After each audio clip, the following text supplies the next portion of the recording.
টাকা চুরি করিনি গো, বিশ্বাস করো, তুমি আমাকে বাঁচাও। মনে পোড়ার মুখে বেঞ্চে পায়ে পড়ে কাঁদছে, দেখো না তুই পুরুষ মানুষ না মেয়ে মানুষ লো? হ্যাঁ, তুই রান্না ঘরে গিয়ে চুরি করে বস থাকবে, যা। তুই যদি না নিয়ে থাকিস তোরা তো ভয় কিসের, যা গিয়ে দেখ কেন।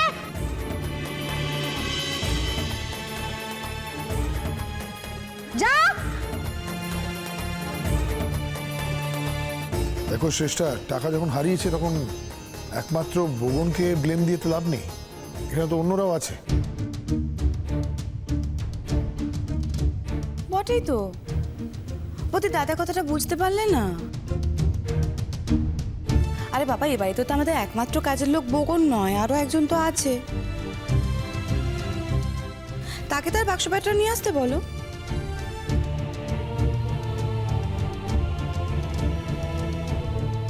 এই মেয়ে শোনো, যাও তো, তোমার সুটকেস বা যা যা আছে সব নিয়ে এসো।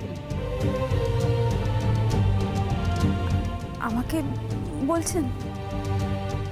ও মা, তাছাড়া আর কাকে বলবে? এ বাড়িতে তুমি আর বগন ছাড়া আর কটা কাজের লোক আছে? পিসিমণি, ডোন্ট ক্রস ইউর লিমিট। বারণ করলাম কিন্তু আমি, আমার সামনে দাঁড়িয়ে তুমি ওর সাথে এইভাবে ব্যবহার করতে পারো না। হ্যাঁ চাঁদ বাবা, এখানে হেস্ত নেস্ত করো দেখিনি? হ্যাঁ, তোমার সামনে দাঁড়িয়ে তোমার বউকে এমন ধারা অপমান করছে,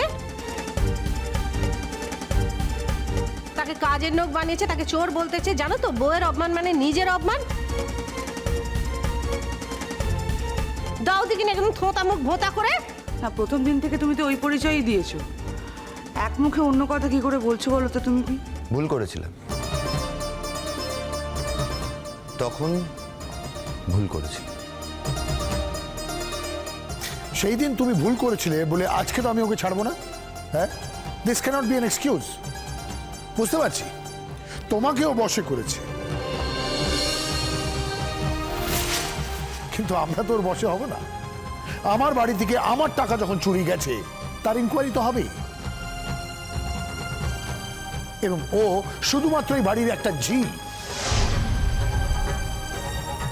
দেখো মেয়ে, যদি নিয়ে থাকো না, ভালো ভালো ফেরত দিয়ে দাও। নাহলে যদি একবার পুলিশের কাছে যাওয়া হয় তাহলে কিন্তু। দেখুন, আমি গরিব হতে পারি কিন্তু আমি চোর নই। আমার বাবা একজন স্কুল শিক্ষক ছিলেন, আমি একদম অন্যভাবে বড় হয়েছি। কোটি কোটি টাকা পড়ে থাকলেও সেখান থেকে চোখ সরিয়ে নেওয়ার শিক্ষা আমার আছে।